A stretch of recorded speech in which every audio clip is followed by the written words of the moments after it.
Coming at you nearly live and direct from the Stephen King state of eternal weirdness and frostbite, we proudly bring to you the mystical duo of all things bizarre and macabre, as they will serve as your guides on a magical mystery tour de la Jolla of creepiness. Welcome to the Paranormal Sideshow with your host, John and Stacey Edwards of ParanormalSideshow.com.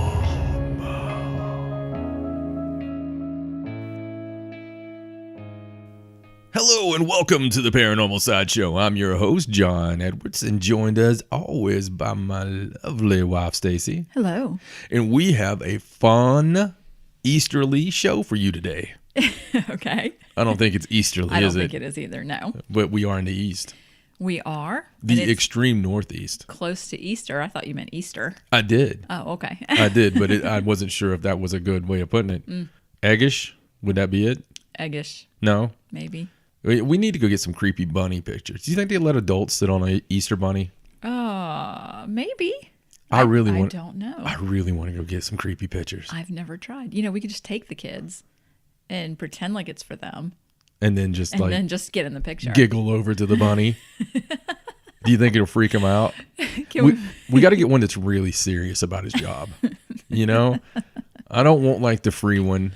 I want to go pay $20. Mm-hmm. So this guy ain't moving. I mean, this guy's getting $20 off. How much do you think the bunny gets? You got the photographer, you got the bunny, right? You got an assistant that pulls you over to the bunny. Right. So what percentage of the $20 do you think the bunny's getting? I don't think he gets a percentage. I think they pay a minimum wage. Oh, really? They get paid by the hour? I think so. I don't know. I've never been a Easter bunny. Hey, you would think it would be more of a sideshow type thing. Like you're going to get like a certain, like a clown. Yeah, you work off the house, right? Maybe. Oh my God, you could really go wonder if you're paying that bunny minimum wage. I guess so. I would rather work by volume. But yeah, percentages. I always want to work off the house.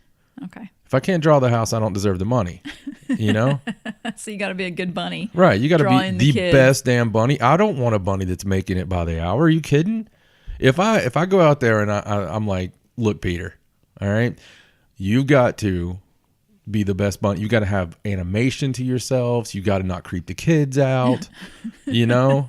Which is hard because you're already in a giant bunny costume. And here's the big thing. So we go get on Santa's lap, right? Right. And we know what you're doing. Like you're playing Santa Claus, right? You know what you got to do. You ask them how their year's been and what they want for Christmas. Right. And just don't really commit to any of the toys. You know, you're like, just be vague. Tell them to be good. That's nice. Be good. I'm sure you've been a good little girl, you know. And it's, as long as we can call them little girls and little boys for at the moment, you know, I'm sure that's going to get clouded soon. So I don't get the bunny. Like, what does the Easter bunny say to the kid? I don't know, because bunnies aren't supposed to talk. Right. I mean, that just ups the creep factor when the bunny's like, hey, little girl. Right, exactly. How are you doing, Tommy? I've been watching you. But I mean, you know, like you talk about, you can't really say, you know, I know we always got our kids like these extravagant Easter baskets. Right. Easter was as fun as Christmas for our kids. Oh, yeah. Making the baskets better. We don't buy any of that store-made Easter basket that crap. hogwash, that hobbabaloo. Where they spread out 3 toys to make it look like it fills up the basket, but it doesn't really. No. Easter, when I was a kid, the good thing about being in a very Christian household is Easter was a bonanza. Okay.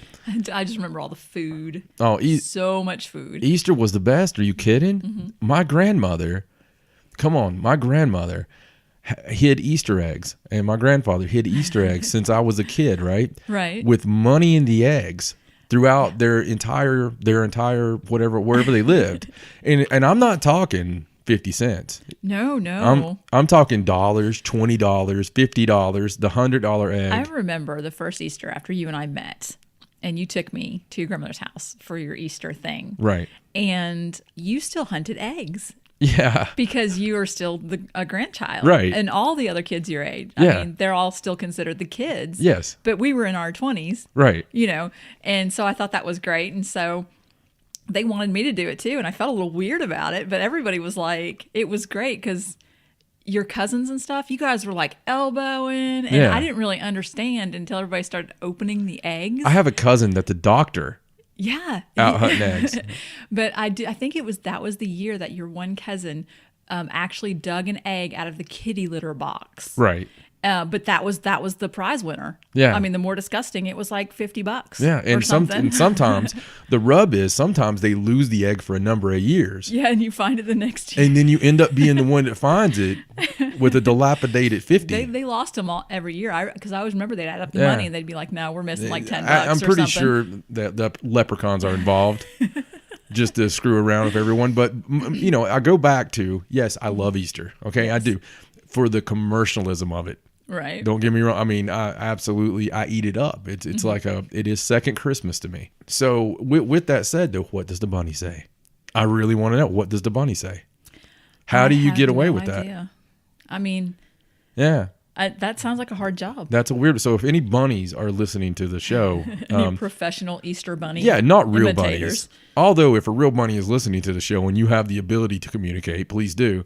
But if there's any part-time Easter bunny guys out there or girls or whatever, contact us. Let us know, what do you say to the child who is terrified of the Donnie Darko-est, bunny that you are.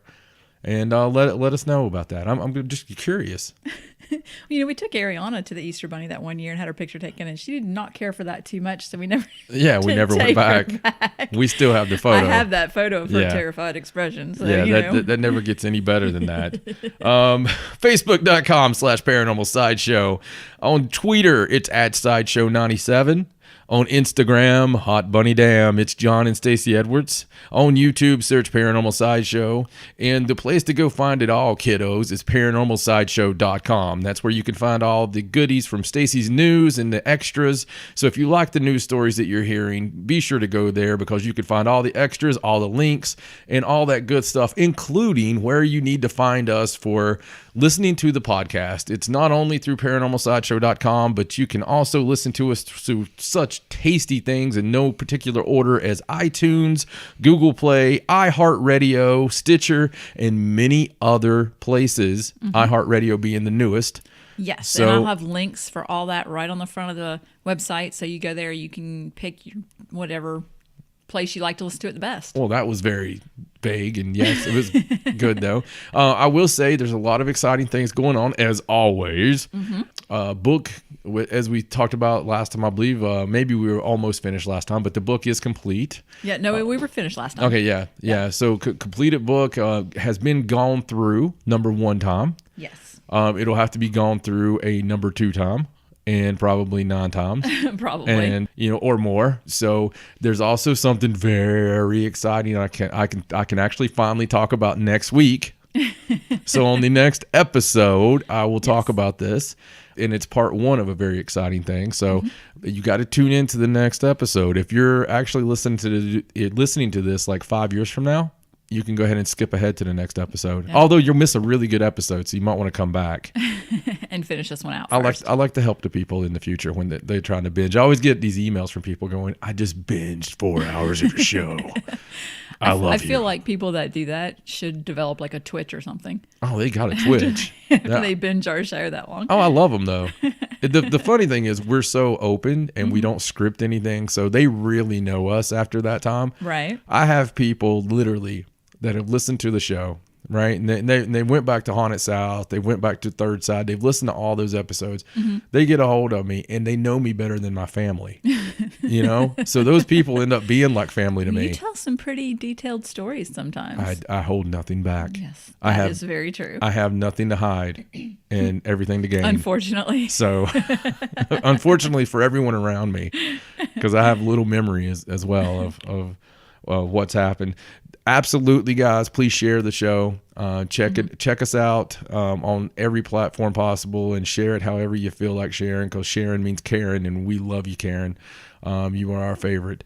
And with that said, I think it's about time for some paranormal news.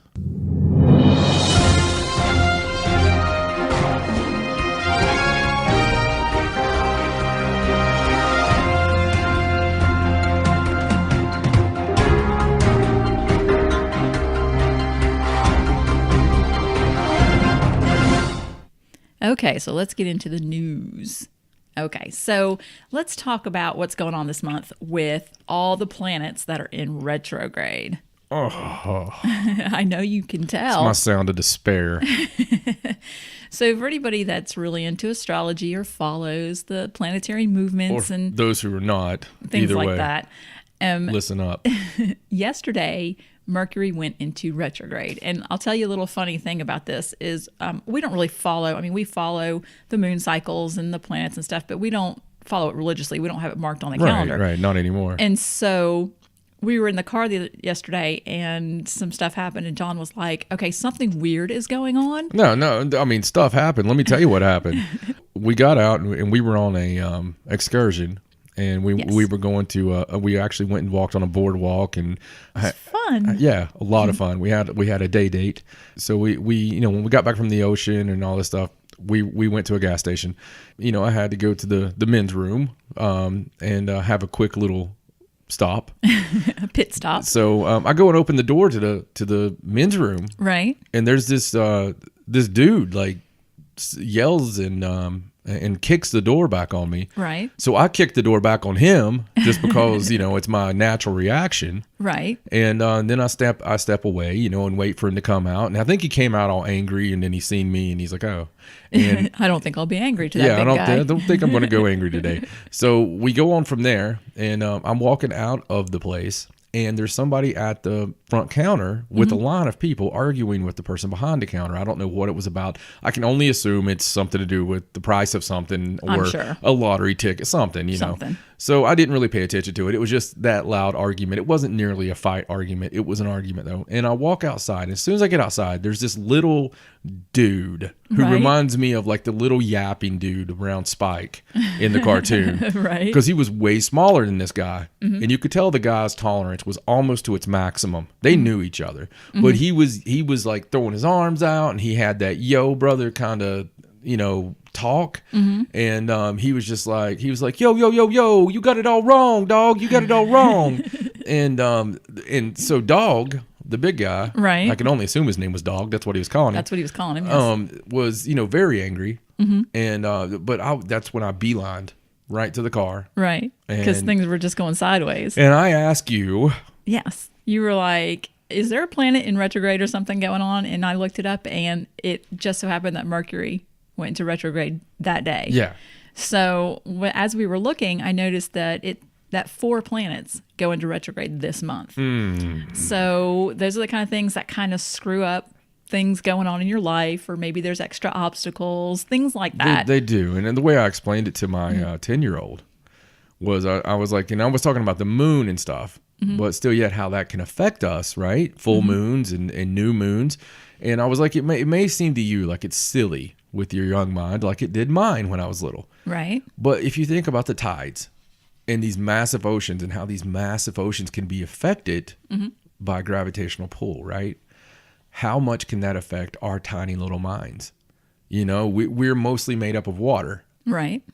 And so there you go. Yeah. I mean, how can that affect us? And I know that's a very simple, I know some baffled scientist is out there like slapping his forehead right now, face palming, going, that's not an explanation. That's not scientific at all. Or he's very baffled. It could be very baffled. I think they live that way. So anyway, the Mercury's in retrograde now. It just so happens that Venus has been in retrograde and is still that way, will be that way until April 15th. And also Saturn is in retrograde. It just went in at the beginning of April. So those 3 are in retrograde at the same time. And then Venus will stop being in retrograde and Pluto will go into retrograde at the end of the month. So it's like the planets are just all screwy. Things are happening. It's gonna, but basically the kicker is Mercury. Mercury's the one that causes the problems. Mercury messes some things up. Yeah, like you don't want to begin any kind of new projects or sign any contracts or, get into anything really serious until that's over. And it will be over May 3rd. But knowledge is power. Yes. And I believe that if you are fully armed with the knowledge of these things occurring, that you can prevent tragedy. Yes, you can be extra cautious. Yes. Yes, I agree. Public service announcement. All right, well, let's move on. So here's an article that we saw today about supposedly the oldest known signs of life on Earth. Yes. Have been found. Very cool. So what it is this rock that they went and took a piece off of in northern Quebec. Quebec. Is that how you say it? No, if you take French, it's Quebec. Oh, okay. Sorry. That's okay. Sometimes I fall back to French class. Well, these scientists went and got these samples of this rock that's supposed to be really, really old, and they sliced it very thin, and they put it under a microscope, and they were looking at it, and they found these tiny hematite tubes Right. in the rock, in the crystals in the rock. Right. And these supposedly are fossils of some type of life that created them, and they've dated these back to 4.28 billion years old. Billion. Wow. Previously, the oldest signs of life were only 3.7 billion years old. Holy so these would cow. be the absolute oldest. So they're a billion years older. Yes. And we're talking like beginning of the earth old. So in a millisecond, they gain 1 million years on life. Yes. Well, according to this one scientist, of course, there are other scientists that, Baffled. well, they dispute it. They say that their findings are not real. So the scientists were trying to be really careful with this study because back in 1996, they actually were studying, there were scientists that were studying a Martian meteorite that was recovered from Antarctica. Right. And when they looked at that, they found these same kind of tubes Right. in that meteorite. And there's a lot of I'm arguments. picturing the little buildy guys on Fraggle Rock. Yeah. Do you know what I'm talking about? Yes. Whenever you talk about the tubes, Right. for whatever reason, I keep picturing those little building guys. The doozers. The doozers, yeah. They found a doozer fossil. These are actually very tiny, Right. tiny. So are doozers. So this Martian meteorite they were studying, there was a lot of argument back and forth about if those were made by some kind of organism, even though it was Martian. Right. And they still argue about that to this day. But the scientific consensus is that they are not biological. So they were really careful about this find because they didn't want to jump into it too quickly. And people say, well, that's just like that Martian thing. So what makes this one unique is that around the fossils, they actually found carbon-containing compounds. So that would indicate that this was done by something biological. And they also found minerals containing phosphorus, which is another life-building thing. So they are confident in their assessment that this is actually something that was made by some kind of living organism. Huh. There is some also debate about the date because the dating supposedly is not accurate. It's kind of hard when you go back that long. Right. So they've published it. And of course, it's got to go through peer review and all that and that kind of thing. But if they are right, then that's pretty cool about finding the absolute oldest fossils. Well, and also, I mean, it throws into question how old the Earth actually is again. I mean, you know, if they had signs of life that early and everything lines up with the way they think that life was originally formed and how long it took for that to happen. I mean, it really throws some stuff out there. And it also gives us an easier way of determining life on other planets, I would think. Well, that's true. And I think it brings into question that thing in 1996 from the meteorite. Oh, yeah. Like, I think they would have to reevaluate that. The problem is, if you go against the consensus, as you put it, you're considered a maverick. Exactly. And, you know, there's story after story of people that were completely thrown out of their fields, whatever their respective fields were, archaeology or, you know, whatever. They are thrown out, and then years later, so a lot of times, unfortunately, after their demise, they are proven right. Yes, but you can't get that back. You can't. Right. So it doesn't redeem them in any way. Anybody out there, though, stick to your guns. I mean, if you firmly believe and you've went through the education process on figuring out how to determine these things, always go with your gut. Don't worry about what everybody else says or what everybody else, you know, is going with, because that's never anything but boring. You know, go rogue. Just go rogue. Yeah. Well, I mean, don't go into it to go rogue, but go into it to absolutely be honest. Try to find the truth, the actual truth, and not what the science community wants you to say. Exactly. Don't fall into that, because too many people do, and we get nowhere. I mean, if you never challenge the status quo, you are left with a world of followers, you know, and that would be bad for everyone. It would be. Okay, well, let's move on to a couple of space stories. Space. This first one's just a quick little article about a massive asteroid that's going to zip past us later on this month for those that are interested in looking in those things. So on April 19th, really close. An asteroid, well, not really close, but an asteroid, 2014 J025, that's the name of the asteroid. I mean, April 19th was really close. Oh, yes, it is. You're absolutely right. It's going to cruise by our planet at about 1.1 million miles, which is still relatively close for an asteroid. Yeah, very close. So on April 19th and for a few nights after that, astronomers may be able to catch a glimpse of it. Telescope, looking if that's something that you want to look at. It's not going to pass by again for about 500 years. Oh, yeah. I'll catch it next time. Yeah, I'll just grab that next time. No big deal. But it's one of the ones that they've been tracking, and I think there's actually another one a few months from now. I'm sure we'll get a story about it later. And I'm sure there's 7 that they don't know about. Yeah, that's what I was going to say. I said, but I'm sure there's a ton of them that are going to zip even closer than that they have no idea is coming. Watch out, Russia. Okay, so this next space story is about Planet 9. Ah. Do you know what Planet 9 is? Yes. Okay, well, for those that don't know what Planet 9 is, it is supposedly a planet that it's a hypothetical large planet that kind of lives on the edge of the solar system. And a lot of people believe in this. They believe that it's there because of a gravitational pull that makes some objects. Wiggles. Yeah, that makes some objects out in space past the Kuiper Belt kind of move in an irregular form, Right. And they think that is because there is a huge planet way past Pluto and Right. that it's so far away that we just can't find it. So what they've done was conduct a citizen science project. It's called a Zooniverse Citizen Science Project. It was conducted in real time with the BBC's Stargazing Live broadcast. And what they've done is they've had people, volunteers, join them in classifying old images to try and find this Planet 9. Right. So it was a 3-day crowdsourced thing. About 60,000 people Absolutely. joined to help. And they got all of these images from the Siding Springs Sky Mapper telescope, hundreds of thousands of images. And they put them out there, and all of these people got on and started going through them, and they would classify the things that they found. And after 3 days, I mean, they've not gone through all of it. Right, Not of by course any not. means. No. But they've actually come up with 4 possible candidates that could possibly be Planet 9 Wow. that they are going to further study. So the whole thing was a huge success. And it worked just as well as they wanted it to.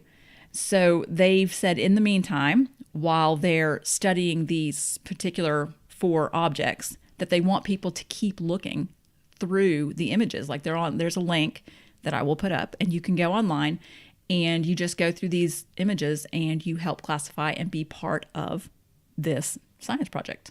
Yeah, absolutely. And like I said, I mean, there is a ton of people who have been talking about this. I mean, you go back to Nibiru and all this, there's a lot of followers to this, and there's a lot of people, I mean, because you go into the whole question of the Anunnaki, and thinking that maybe the Anunnaki is on this planet, and I mean, it goes into a lot of different theories, and I'm not one to dismiss it. Right. I mean, that's not what I'm here for.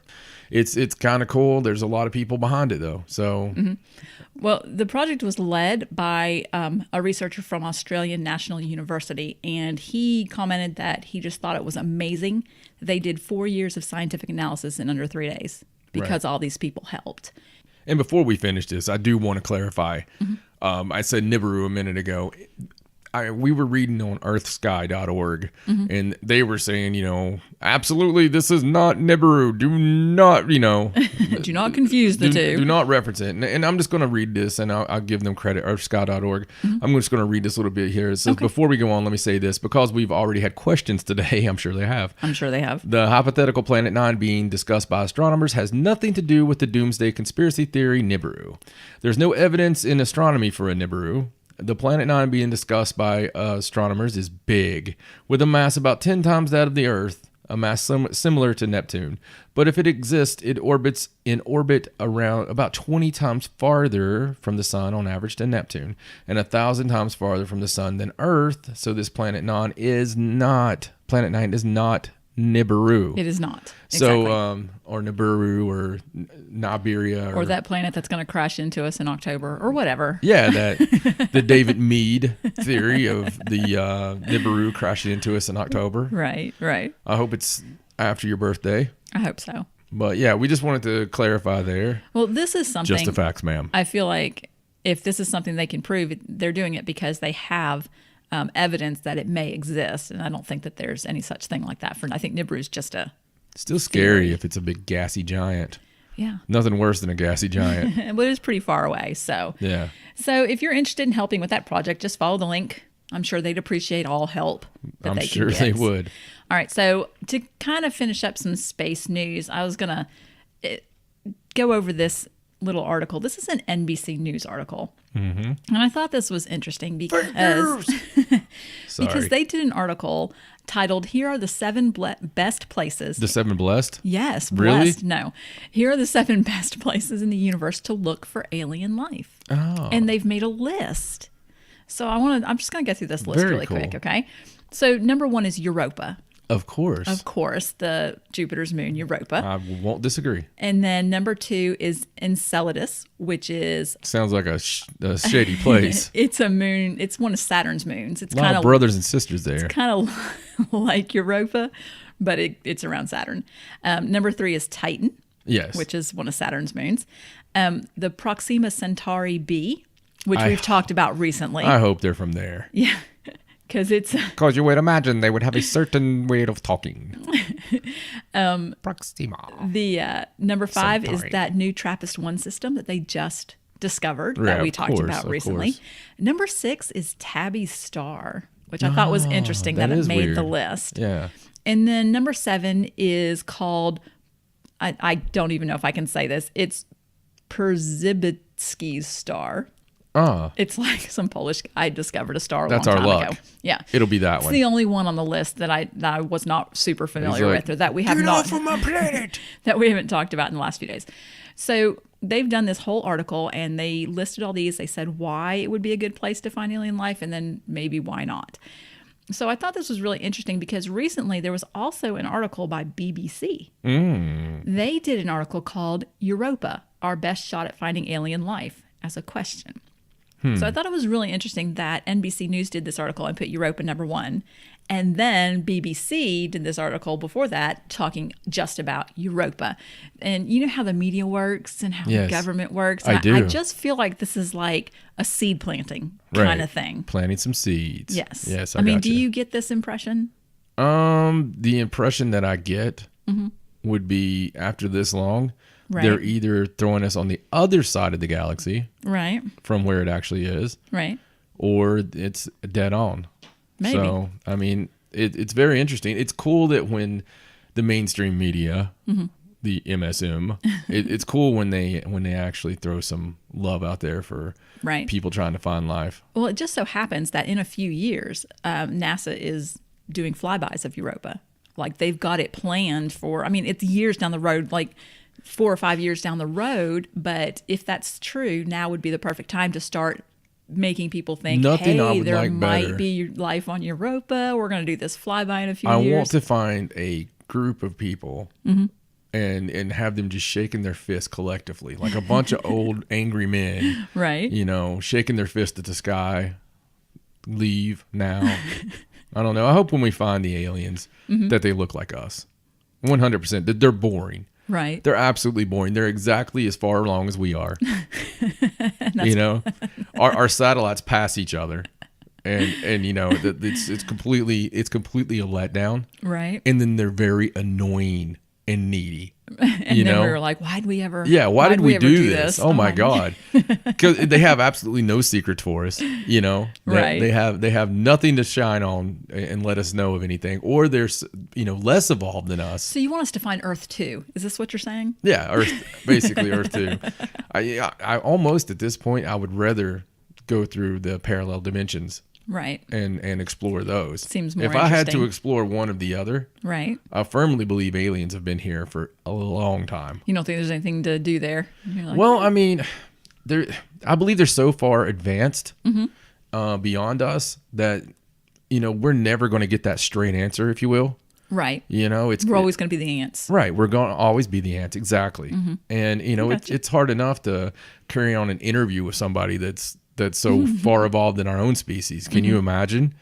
That'd be hard. Yeah. I mean, they're just going to let you know what they want to let you know. And that's it. You know, it's cool. It's great. Wonderful. Don't get me wrong. I want to see it on the White House lawn. Right. But I just nothing's going to shake my belief. I believe that we have been visited for years and interfered with and everything else. That's just my belief. So yes, I would like to look at parallel dimensions, you know, and put that with the paranormal. Right. You know, how much of that is bleed through, that what we see and what we hear. Is there a dimension that's going on right now that is 1925 inside this house that, you know, right. You know what I'm saying? And, and that stuff's interesting to me. Much more So interesting. you need to work at CERN. Yeah. Yes. There you go. All right. Well, if nothing else, then for the office parties out front. There you go. They sound like real kickers. Yeah, with the sacrifice. All right. Well, let's do this next story. This is kind of a mystery, a little mystery story. Now, the article on this, they're calling this a ghost plane, but technically it's not a ghost plane. It's a real plane. There just wasn't anybody flying it. So I don't know if that's considered a ghost plane, bear really. crap in the woods thing. Yeah. So what happened was there was a Cessna, a small Cessna plane that crashed in Canada. Right. And But when they went to check the wreckage, they couldn't figure out what it was a boot. Exactly. There was no pilot. There was nobody. They kept apologizing to It was just an empty plane that crashed in Canada. So this happened a few weeks ago, and so they were looking around and You doing think he was searches drunk and stuff. and ran? No, there was no tracks. Oh. There was like no evidence that there was a pilot at all. Wow. So then they updated the story and said that they now had a missing person because there was a college student, a University of Michigan graduate student, a PhD student. Like this guy was going for his doctorate. Right. He rented the plane. Right. And his plan was to fly from Ann Arbor, Michigan, to Harbor Springs, Michigan. But sometime during that flight, he disappeared from the plane. The plane was on autopilot. It just kept going until it ran out of gas. Damn Michigan. And then it crashed. Why is all the weird people happen in Michigan? I know, it's a weird area, isn't it? Yeah. So it flew for like over 400 miles, which is pretty much its limit. And then it ran out of gas and it crashed.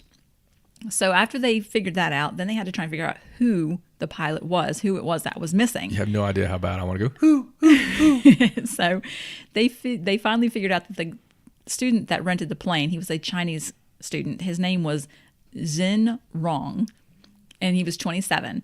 And Zin right a few times too. Supposedly he was a very highly talented student. He was a PhD student, but nobody has any idea what happened to him or where he went or why he would rent a plane or any of that. With the exception of the fact that the poor missing student, this is fantastic. I know. What a cool story. Well, I think that the police have come to the consensus that he deviated from his flight plan. He kept flying. Once the plane got over Lake Superior, they say he jumped. Ooh. And that he was trying to end his own life. And so because they have no indication. How hard would it be to jump from a Cessna? I don't know. See, I thought that too because I don't think you can just open the door on a plane. I mean, I think that there are ways. It's a little plane. People you can probably parachute. Yeah, but no, it's not a parachute plane. It's not that kind. It's Right, a little no, tiny I'm sorry. plane. You have to actually. I actually read on it. You actually have to almost stall the plane to get the door open. Wow. Yeah, I mean, it's not easy. It's kind of easy. So if it's you a know what you're difficult doing. thing to do, and there's Right. probably easier ways to end your life. Like, I don't think it's a situation where the door just popped open and he fell, kind of thing. Right. Do you know what I mean? No, Like, yeah. And if he was going to commit suicide, then, I mean, I guess that would be the best way to do it. I don't know. I would overdose on milk of the poppy. But he was a good student. He was getting his doctorate, and he, supposedly had a lot of friends and things. Like, nobody could understand why he would want to do that. Very, very strange. So it's very strange. The thing that bothered me about it is once they decided that they didn't think that he was alive anymore, they called off all the searches. So they haven't found the body, but they're not actually actively looking for him either. You imagine how many bodies are in Lake Michigan? Or Lake Superior. Lake Yeah. Superior. Well, I mean, they're not saying, they don't know that he jumped in Lake Superior. I mean, he flew over a lot of land too. Right. So, No, it's very strange. So what it sounds like is maybe an alien abduction in the air. It could have been. I mean, you never know what it could be. It basically they just said that there were no indications that the pilot was still alive, and so they suspended all searches. Of course, there's no indication that he's dead except that he wasn't in the plane when it crashed. and Time then to nobody get knows some where of he our is. sweep technology friends out there. So, yeah. I don't know. It's very, very, very, very, very strange. Very mysterious. Very crazy. You don't hear about stuff like that. No, I don't you know. really don't. I don't know if I've ever heard. I'm sure it's happened, but I don't know if I've ever heard of a story where they found the plane and didn't find the pilot. Well, it seems to me that if he was just trying to kill himself, first of all, there were probably better ways to do it than jumping from an airplane. But Crash the airplane. Well, yeah. Why wouldn't he just stay in the plane so that at least his body would be found for his family? Right. You know? Which doesn't sound very. I'm trying not to be insensitive to any person here, but Chinese and Japanese, for the most part, have a lot more integrity and respect, and for their families. Yeah, and I'm not saying that we don't. Right. But there is a lot of honor. What you just said. Right. There's a lot of honor. I mean, when they dishonor, it's a huge deal for them. Right. Okay. Right. As a race, and that's what I'm saying. I'm not speaking bad of them. I'm actually speaking highly of what I believe in them. Right. So it is strange. It's strange for anyone. You would think you would want your family. Yeah, it's very weird. The whole thing is very just strange. weird. Yeah, and you would think you'd want your family to know or leave a note or something. We definitely need to tag that one for follow up. Yeah, I agree. Yeah, you owe me a Coke. Okay. All right, so let's move on. And this next story is pretty cool. This is a story about the Black Vault, the website, the Black Vault. I know it very well. And they, always try to get those declassified documents. They do. So they take requests filed too. a Freedom of Information Act to get some declassified. I don't know what's going on. I just can't. For some reason, my words are coming out all weird. All right, declassified U.S. Forest Service documents. Did that sound right? No, you said U.S. Let me try that again. U.S. Forest Service documents. So when they got these documents, there was about 20 pages, and there were a few things that were kind of interesting that they I can't imagine there was. Pointed out. You wouldn't think so, but I was reading this article, and they pointed out like 2 or 3 little things that were pretty interesting from these particular documents. They could probably put like the lost Egyptian archives in there. From the Forest Service. And I wouldn't find them because I'm never going to look in the U.S. Forest Registry. Archives. But I mean, Forest Service, people go missing in forests all the time. Yeah, I do love that. Oh, no, I do love that. That's the missing parks. Right. Not the missing parks. That would be really crazy. Yeah, the whole park is just gone. We don't know how to do it. We can't find the national parks. Boy, there's a spin for you. David Paulides. You need to do that one. We don't know what happened to the Smoky Mountains. They were here. They were gone. Damn you, Mandela. All right, so the first report that was interesting was a letter and some photographs from a man who said he caught something very strange in a photograph that he took while he was visiting Lost Twin Lakes in the Bighorn National Forest. Right. And so he took these pictures. He didn't see or hear anything unusual, but then when he went back and looked at the pictures, there was a UFO in one of the pictures. That happens a lot. Now, there wasn't a whole lot of other information, and it's not a high-resolution photograph, so it's hard to tell what it is. It could be a drone. Admittedly, it's not. I don't know. It's pretty far out for a drone, isn't it? Maybe. I don't know. It is weird. It's something you should look at. But he did send that in and report that. So that was in these papers. There was a man. This one's great. This man called in on December 30th in 2013, and he was telling the people that he called, the guy from the Forest Service, that a secret alien base was being constructed in the Tonto National Forest, and that he claimed to have seen construction cranes coming out of the side of the cliffs, miniature stealth planes and UFOs, aliens and people working together at the site. And aliens eating people. And so I bet that guy's dead now. He said that he found a severed head and claims to have pictures of some of it. Yeah, but he also reported that he was 60, that he was not crazy, and that he doesn't do drugs. I love how they always have to point out that they're not crazy. Well, yeah. It's a shame they have to do that. So, the guy with the severed head. Right. What a big story to come up with just to explain why you have the severed head of your wife. He claims to have pictures of some of all that stuff. Yeah. But he also said that he called the office at the lake. Like, I guess that was really close to this area. Sounds like a book. But he wanted to call this other place because he didn't know if those people were turning the other cheek or maybe getting paid off because they were so close to the alien base. So this is in the Tonto National Forest. So I think they hold the keys to everything. I'm telling you right now, man, every park ranger I've ever met, there's something they've got some hidden agendas. I know you're listening right now, you park ranger. Well, he called it a secret government installation, and it was in the Salt River Canyon. So, I mean, if they're going to build a secret government installation, that would be a great place to do it. Hey, man, I've said it for years, and I'll keep saying it for more years. I truly, pose these questions to you. Who decided, that this part needed to be etched off for national parks? Well, it's probably the government, right? Right. That's who decided that. I'm sure there was some, times it was donated or whatever.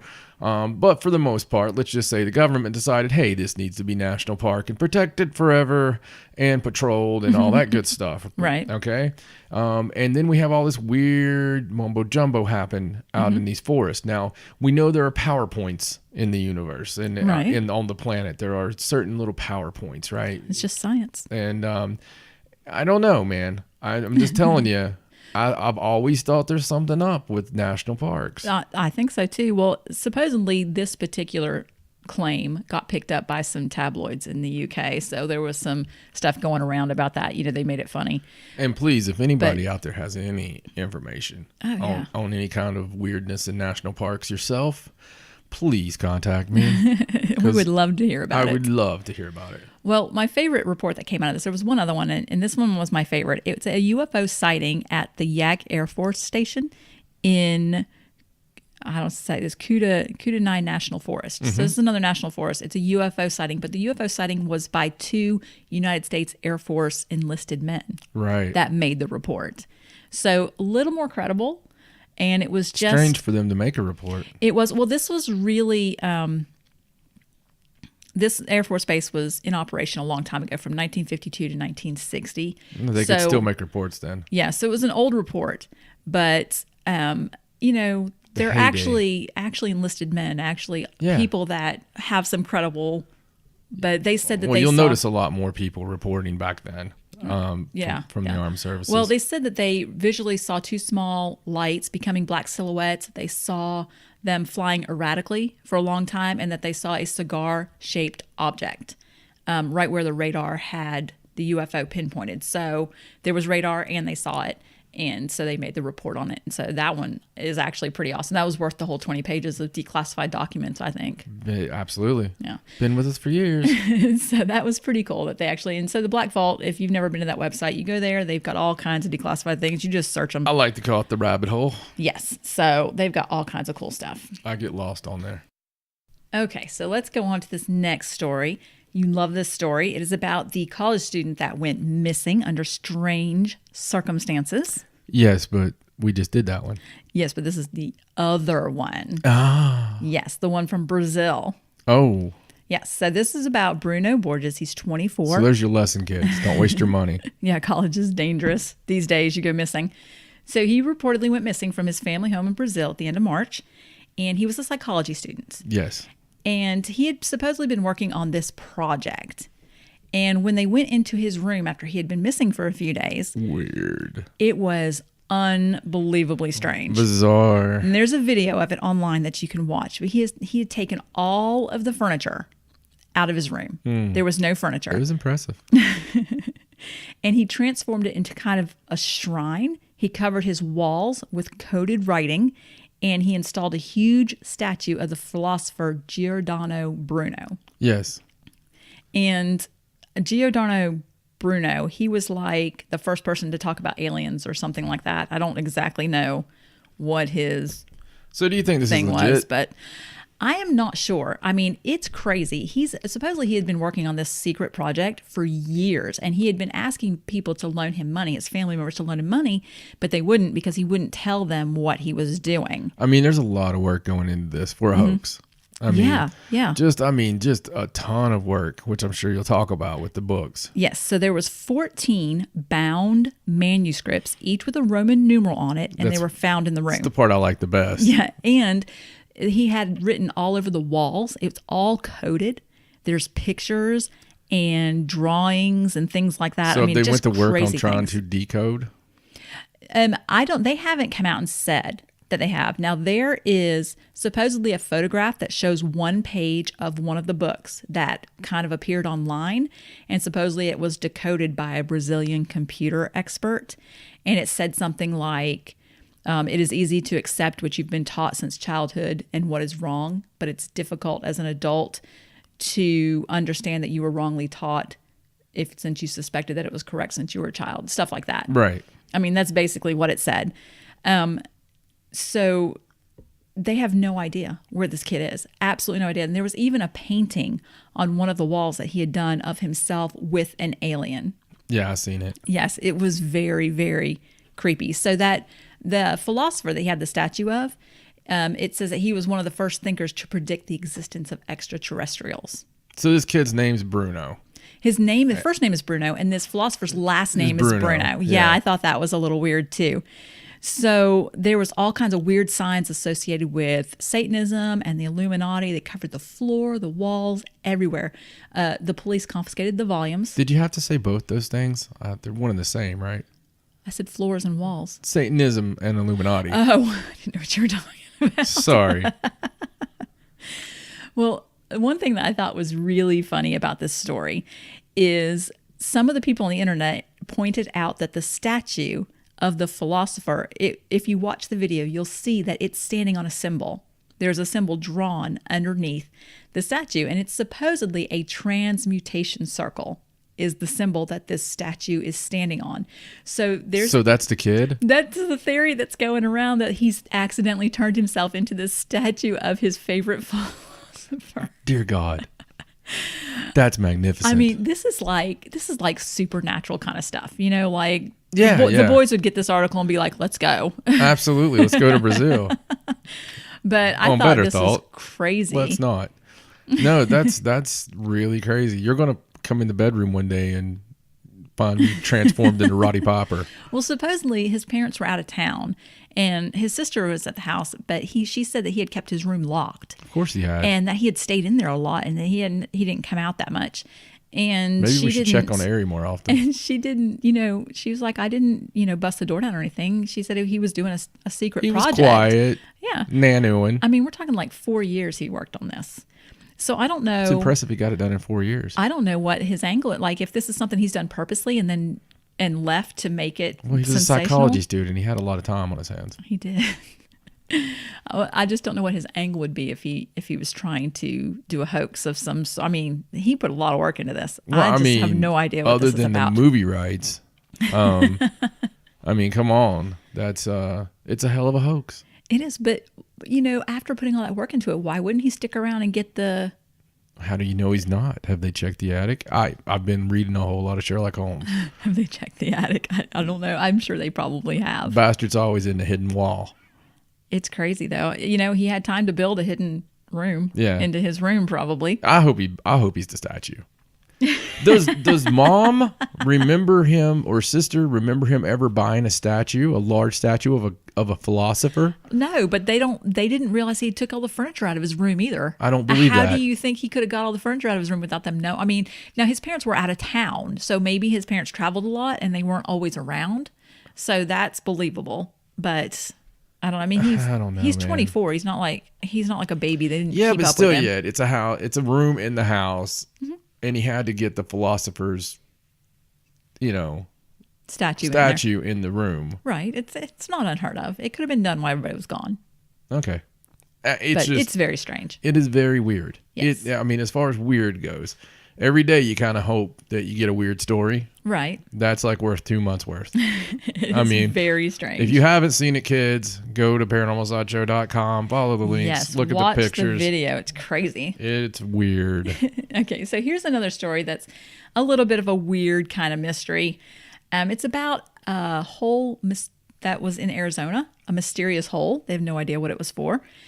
And then it mysteriously got filled in by the government very quickly. That is weird. So let me tell you this little story. So this boy... Was there a bunch of kids digging it out on a ranch? No. There's this boy named Hector Thompson and his mom, Michelle, and they were out walking right near their home, and they discovered this mystery hole. And they live near the desert, and it wasn't that far away from their house, though, and it was perfectly round and concrete, and it went down... It was pretty deep, like they couldn't see the bottom.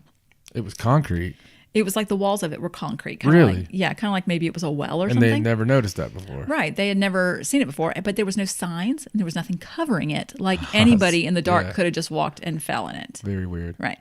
So the little boy, of course, he started throwing rocks down there and he could hear them hitting. So it wasn't bottomless or anything. They just had no idea what it was. So she got on Facebook, because that's what people do nowadays. They put stuff on Facebook, and she contacted the authorities because it was dangerous, for her kids or whatever. Yeah, after she threw a goat down it.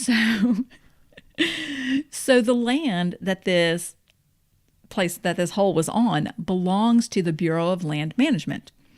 And so this news story went out, this news crew, they went out and they put a camera down. It was about a 30-foot hole. Right. Wasn't bottomless. There was some trash down in the bottom of it. But they showed some pictures of it to a guy that worked at like a well place, and he said he didn't look like a well. Like that's not what he thought it would be. Mm-hmm.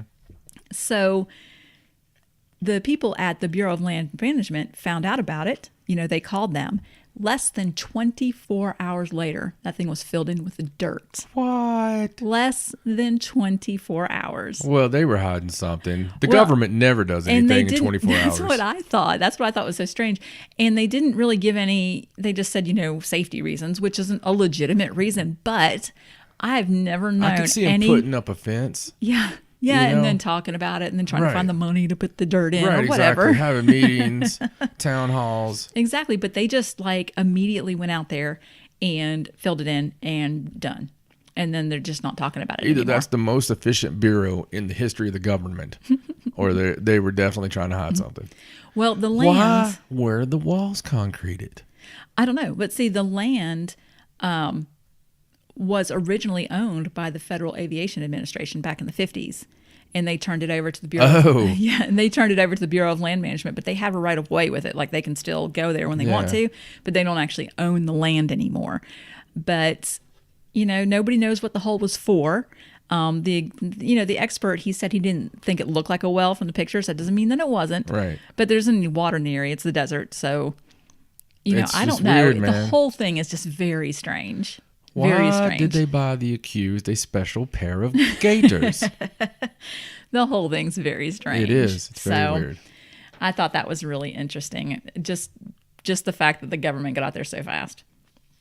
All right, so let's talk about this next story. This one I thought was really interesting. This is an article that I found in a magazine that's called the Alternate Perceptions Magazine. Okay? Okay.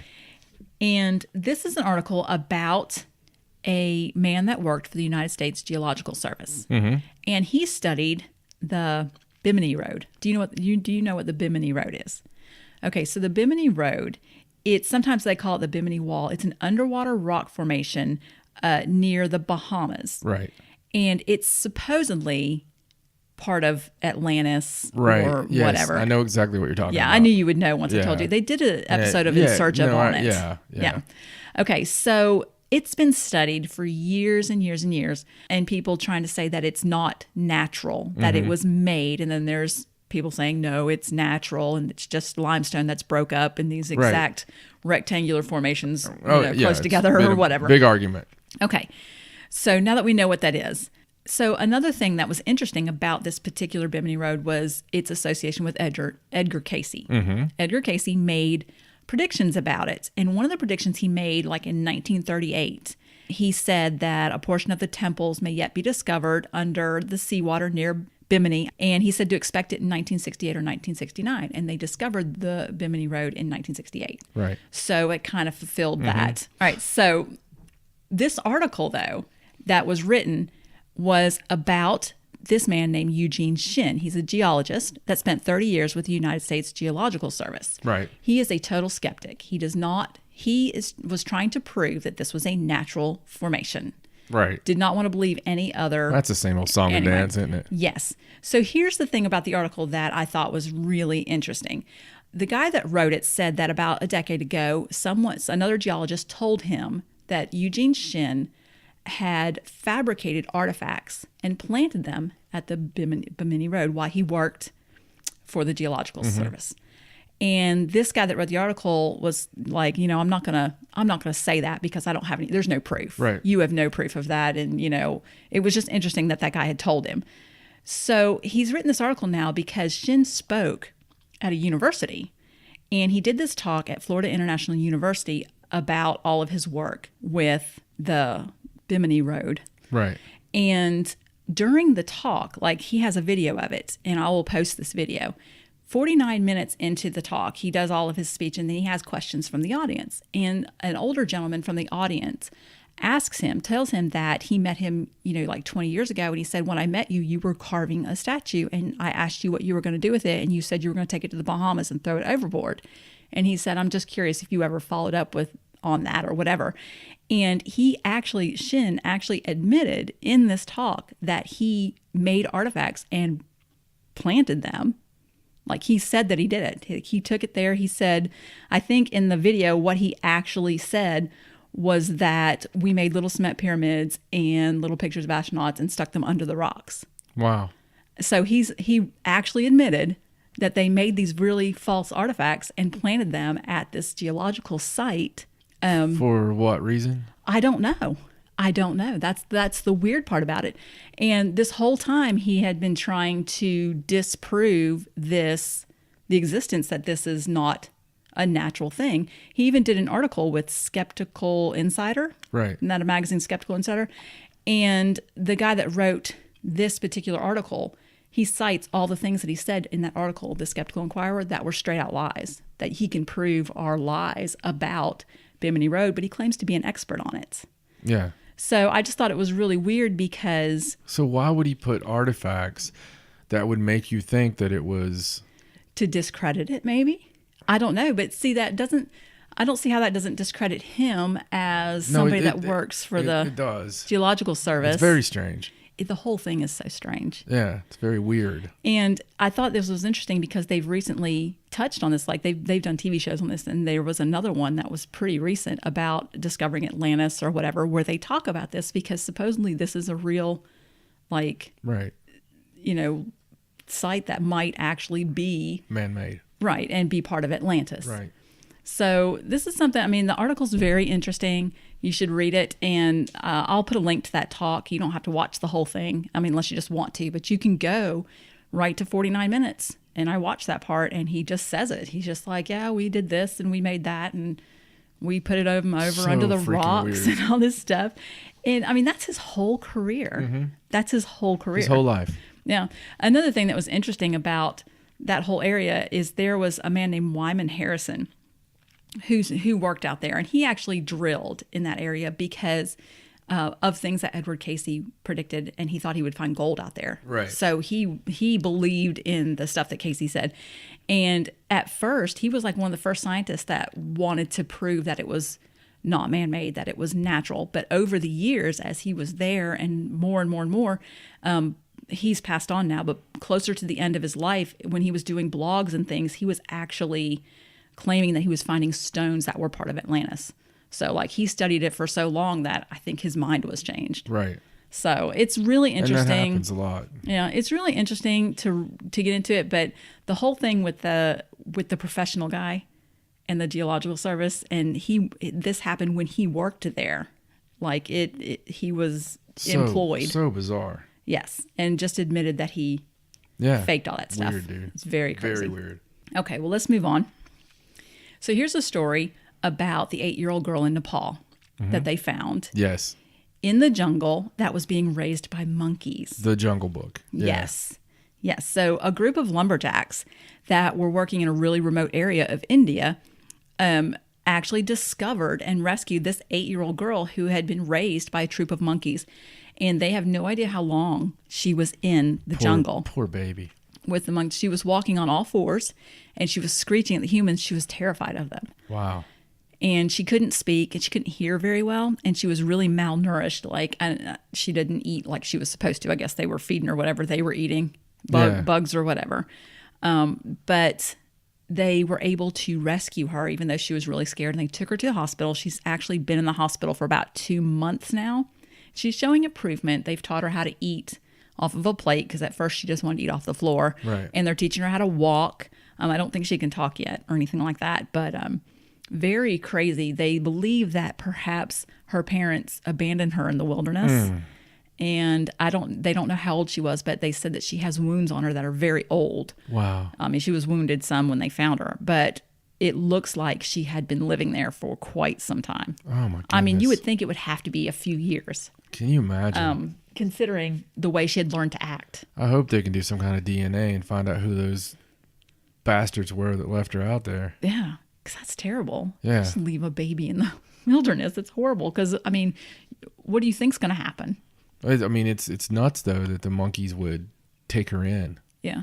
Well, they said that she appeared to be living somewhat comfortably, although she was malnourished and hurt, but that she wasn't unhappy. Right. You know, I guess she thought that that was just her family. Right. It's crazy.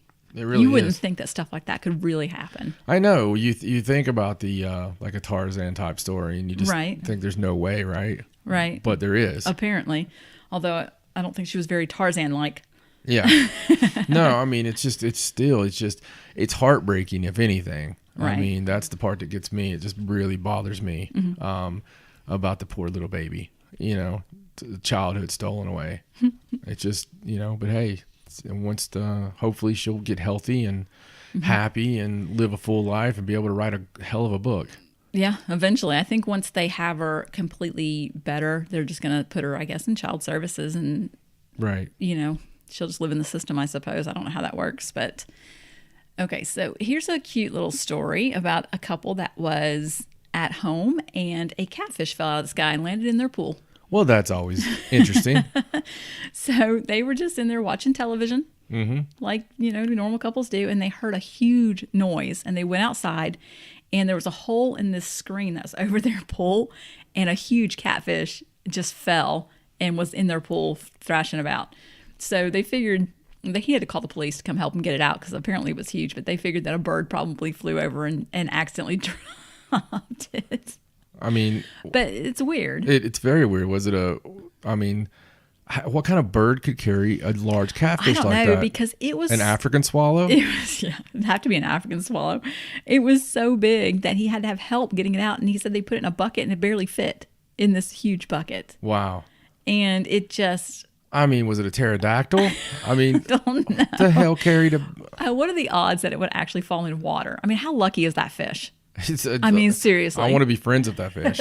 It gets snatched up by a bird and it thinks it's going to die. So it wiggles and wiggles until they let it loose and then it falls in water. Very strange. Very fortunate fish.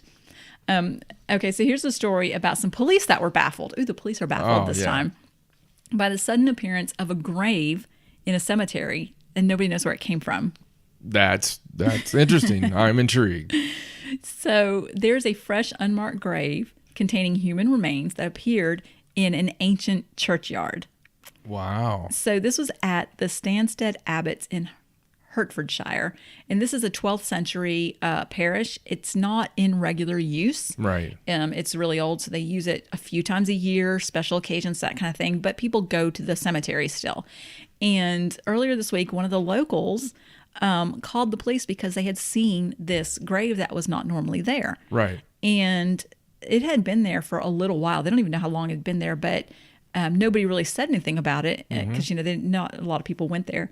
But it was playing on her mind. You know, she was kind of like, you know, I don't think that that's right. Right. And so she called and they actually dug it up and found human remains in it. Like somebody took a body there and buried it and made a nice grave. And some of the locals say that they actually see people in that graveyard tending the grave. Yeah. So they're trying to figure out now who these people are. Of course, they put it in the paper, so these people are probably not going to come back. So that was probably not a good move.